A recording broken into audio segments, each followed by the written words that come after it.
Salut tout le monde, j'espère que vous allez bien. Cette nuit, Islam Makhachev a battu Dustin Poirier par soumission par Dark au 5ème round pour défendre sa ceinture lightweight de l'UFC. Sa performance est vraiment belle. Il a montré l'entièreté de son jeu, que ce soit debout, en clinch, en termes de grappling. Il a vraiment montré pas mal de choses. Et il finit en plus par soumettre Dustin Poirier, ce qui est vraiment fort. Mais dans cette vidéo, je vais plutôt aborder les points que Dustin Poirier a réussi à mettre en place pour rendre le combat compétitif. Si jamais vous voulez voir une vidéo où j'aborde plutôt les points concernant Islam, vous pouvez aller sur mon TikTok parce que je vais sortir une vidéo sur TikTok. Mais du coup dans ces vidéos, étant donné que j'adore Dustin Poirier, mais aussi on va dire pour rendre hommage un peu à sa carrière parce que potentiellement il va prendre sa retraite, je vais plutôt parler de lui. Globalement on savait que Dustin avait besoin de rester au centre de la cage pour augmenter ses chances de gagner. Il a fait certaines choses qui lui ont permis d'augmenter son temps au centre de la cage, donc je vais aborder ça. Et quand il était amené au sol, il fallait qu'il crée du mouvement sans faire de trop grosses erreurs, et c'est aussi ce qu'il a réussi à faire par moment. Donc pareil, je vais aborder ces points-là. Je parlerai aussi de la toute dernière séquence qui amène le finish d'Islam, parce que c'est magnifique, et surtout Islam s'adapte 2 fois pour arriver à emmener Dustin au sol. Mais ouais, du coup on va aborder tout ça, c'est parti. Donc ouais, comme je l'ai dit, Dustin avait besoin de défendre les amener au sol dans un premier temps, au centre de la cage, et ensuite réussir à ne pas reculer pour ne pas avoir le dos contre la cage et qu'Islam mette son jeu en place contre la cage, parce que c'est là où Dustin est le moins fort potentiellement, en tout cas là où Islam allait avoir le plus de facilité à l'amener au sol. Je vous montre cette séquence là parce que c'est une des raisons pour lesquelles Dustin a réussi à mettre la pression petit à petit, en tout cas à faire reculer parfois Islam, c'est qu'il a bien défendu les amener au sol au centre de la cage. Là c'est le tout début du round 2. Il envoie un low kick qui se fait attraper par Islam. Islam, on appelle ça cut de corner, mais en gros c'est il a shooté dans cette direction-là et il a tourné ensuite dans cette direction-là pour amener Dustin au sol. Dustin défend bien parce qu'il a récupéré une seule... il a fait en sorte que Islam n'ait qu'une seule jambe, la jambe droite de Dustin qui est ici. Il la met en barrière pour pouvoir reprendre appui sur cette jambe-là. Et ce que Dustin va faire, ce que j'ai trouvé plutôt fort, c'est qu'il va pousser sur cette jambe-là. Donc je vais vous montrer la séquence, mais il pousse sur cette jambe-là pour sortir ses 2 jambes et qu'Islam n'ait plus que ses pieds en fait. Donc comme j'ai dit, il met sa jambe en barrière, il met du poids sur sa jambe droite, et ensuite il a poussé avec son pied dans cette direction-là, et donc là vous voyez il est carrément à l'horizontale, et au final ses jambes glissent à l'intérieur des bras d'Islam, il n'y a plus que ses pieds, il n'a plus qu'à tirer ses pieds ensuite, et il se retrouve du coup au centre de la cage avec Islam. Cette séquence-là, notamment, ça lui a permis du coup de prendre confiance en sa défense takedown et donc de faire reculer petit à petit, ou en tout cas de pouvoir échanger avec Islam debout au centre de la cage. Ça n'a pas suffi pour ne jamais se faire amener au sol, mais c'était déjà une bonne avancée, on va dire, dans son combat. Pour éviter que Dustin Poirier puisse tenter des guillotines à répétition, Islam il partait sur les takedowns qui sont du coup des single legs, donc il attaquait qu'une seule jambe, la jambe avant de Dustin Poirier, et il mettait sa tête à l'intérieur. Je vais montrer juste ce qu'il shoot juste ici, donc c'est parfait. Donc il attaque une seule jambe, là en l'occurrence sa jambe droite, et il met sa tête non pas sur ce côté-là de Dustin, mais à l'intérieur, donc son oreille gauche qui vient coller le ventre de Dustin Poirier. Et Dustin Poirier a plutôt bien défendu les séquences où Islam attaquait ça au centre de la cage, pas contre la cage, mais au centre de la cage, et du coup il venait garder la tête d'Islam à l'intérieur, et il venait la pousser avec ses 2 mains, parfois qu'une seule main, pour ensuite tirer sa jambe dans ce sens-là. Et du coup, ouais, il pousse sur la tête, il tire sa jambe, et il s'en sort. Ça, c'est genre 1 minute après le premier takedown. Et l'enchaînement des 2 takedowns bien défendus, ça lui permet d'augmenter encore sa confiance au centre de la cage, et d'échanger plus souvent et plus régulièrement avec Islam. Et je vous montre juste une dernière séquence dans le round 5, parce que justement, le fait que sur le round 5, ça prouve que même vers la fin du combat, Dustin défendait bien au centre de la cage les amener au sol d'Islam. C'est la même séquence, il pousse la tête, il va tirer sa jambe et il s'en sort. La toute dernière séquence du combat, Islam fait 2 gros ajustements sur ce même takedown qui font qu'il arrive à emmener Dustin au sol, mais jusqu'à là en tout cas ça avait tenu. La deuxième chose qu'a très bien fait Dustin Poirier, c'est que lorsqu'il était amené au sol par Islam, il devait absolument créer du mouvement sans faire d'erreur. Dans le premier round, il n'a pas vraiment réussi à créer du mouvement, par contre il n'a pas fait d'erreur du tout. Islam a attaqué la Kimura, il a bien défendu, Islam a pris son dos, il a bien défendu jusqu'à la fin du round, et du coup dans le round 3, Islam reprend son dos, encore une fois, Dustin Poirier ne fait pas d'erreur. Du coup, Islam, qui a déjà passé presque un round entier avec le dos de Dustin, repart sur la montée.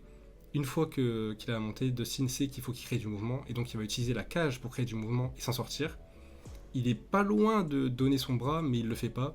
Et c'est exactement ce qu'il fallait, c'était créer du mouvement sans faire d'erreur, et sur cette séquence-là, il y arrive.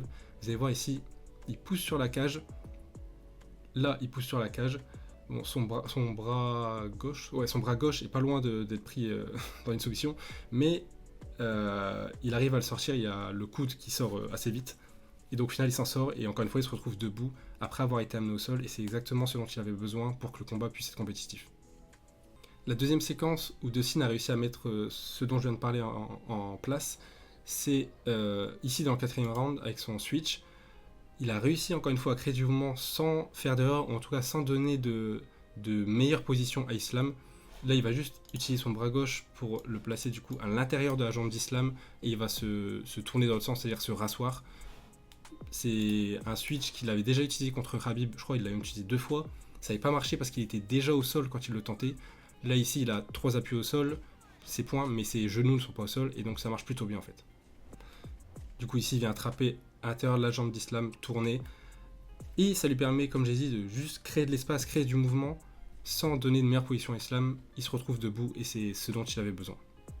Bon, évidemment, quand Dustin était debout, il fallait absolument qu'il n'accepte pas d'avoir son dos contre la cage. Il a un peu trop facilement accepté dans le tout premier round, au tout début du combat, mais dans ce passage-là que je vous montre, justement, c'est un moment où il ne l'accepte pas. Il va envoyer son bras arrière, et plutôt que l'envoyer et reprendre sa position, son pied gauche va s'avancer, va passer devant, et il va pouvoir passer sur l'extérieur d'Islam et reprendre le centre. Ça fait partie des choses qu'il n'avait pas forcément réussi à faire dans certains autres combats contre des grappleurs, notamment contre Khabib, et qu'il n'a pas toujours réussi à faire contre Islam, mais quand il l'a fait, ça lui a permis de passer plus de temps debout avec Islam. Et donc ici, au final, il part sur l'extérieur, et il se retrouve au centre de la cage. Il évite la pression d'Islam. Bon, évidemment, depuis tout à l'heure, je dis qu'il avait besoin d'être au centre de la cage et d'être debout face à Islam, mais il fallait, une fois que c'était fait, trouver des ouvertures dans le jeu défensif d'Islam, ce qui était l'une des choses très compliquées de ce combat-là. Je vous montre cette séquence-là juste avant de parler de la toute dernière séquence, parce que c'est un moment où il a réussi à trouver une bonne ouverture. Il savait que Islam voulait envoyer son check hook droit, on va dire, c'est un peu ça, mais en gros c'est un crochet du droit.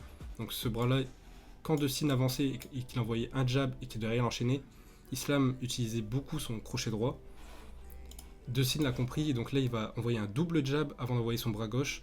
Le double jab il permet du coup de rentrer dans la distance du check hook et d'envoyer son bras arrière, et ça touche fortement Islam. Ça le sonne pas, mais c'est pas si loin. Il y a le deuxième jab, et ici son bras arrière touche. Le crochet droit il passe du coup, on va dire, un peu au-dessus et derrière la tête de Dustin Poirier. C'est ce qu'il cherchait à faire avec son double jab et son bras arrière. C'est une belle ouverture trouvée, très tard dans le combat malheureusement, et surtout ça sonne pas Islam.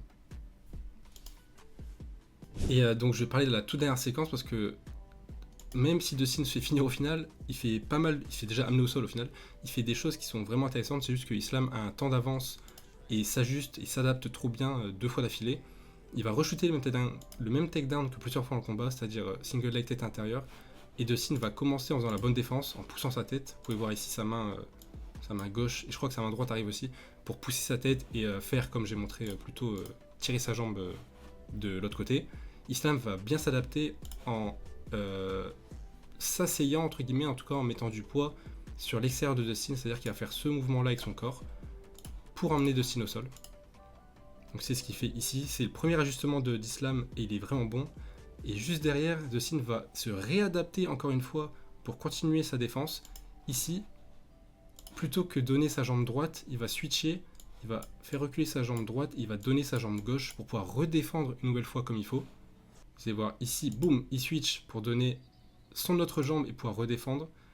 Et Islam va encore une fois s'adapter, puisque du coup Dustin va vouloir une nouvelle fois mettre du poids sur la tête d'Islam et la pousser. Vous pouvez voir sa main gauche ici. Évidemment, en poussant sur sa tête comme ça, il met du poids vers l'avant, en tout cas il met du poids sur la tête d'Islam. Islam, l'ajustement qu'il fait, c'est qu'il va retirer sa tête, donc il va aller dans ce sens-là pour que le poids de Dustin Poirier tombe vers l'avant, et en même temps qu'il a retiré sa tête, il va tirer la jambe de Dustin Poirier, il va faire une sorte de, bon en fait c'est plus une sorte de U, mais en tout cas il va sweeper la jambe de Dustin Poirier pour l'emmener au sol, pour qu'il tombe. Il le fait parfaitement bien dans le bon timing. Là, au moment où Dustin veut mettre vraiment du poids vers l'avant, il enlève sa tête, il sweep et il prend la position dominante, puis il le soumet. Cette toute dernière séquence, elle montre vraiment à quel point Islam est très très fort et à quel point il peut avoir un temps d'avance sur ses adversaires. Au final, il fait l'ajustement qu'il faut au bon moment à la fin du combat pour pouvoir avoir Dustin Poirier au sol, au centre de la cage, à un moment où il est fatigué, et il arrive à le soumettre juste après. Comme j'ai dit depuis le début de la vidéo, Dustin Poirier, il a vraiment montré des choses intéressantes dans ce combat-là. Il est venu préparer avec des bonnes réactions selon ce que faisait Islam, mais ça n'a pas suffi simplement à contrer le jeu global et total d'Islam. Ce qui est sûr, c'est que si c'était le dernier combat de la carrière de Dustin Poirier, sa carrière aura vraiment été très inspirante et très divertissante aussi. Il a vraiment un top 5 de combats qui sont absolument monstrueux. Ça m'attriste s'il prend sa retraite, mais en même temps, il finira quand même dans un combat où il fait l'une de ses meilleures performances face au numéro 1 pound for pound, donc ça reste très beau. Et du côté d'Islam, j'aimerais bien qu'il affronte Arman Tsarukyan, parce que ça fait sens dans la catégorie. En plus, il pourrait battre le record de défense de titre de la catégorie avant de monter en welterweight. Je trouve que ce serait le bon move à faire, mais il a call out la catégorie, enfin en tout cas le champion welterweight, donc à voir, je sais pas trop. Dans tous les cas, j'espère que cette vidéo vous aura plu. Si c'est le cas, n'hésitez pas à me le dire en commentaire et à vous abonner si c'est pas fait, à mettre un like aussi. Comme j'ai dit, j'ai fait une vidéo plus sur la performance d'Islam, mais je l'ai postée sur TikTok, donc vous pouvez aller voir ça.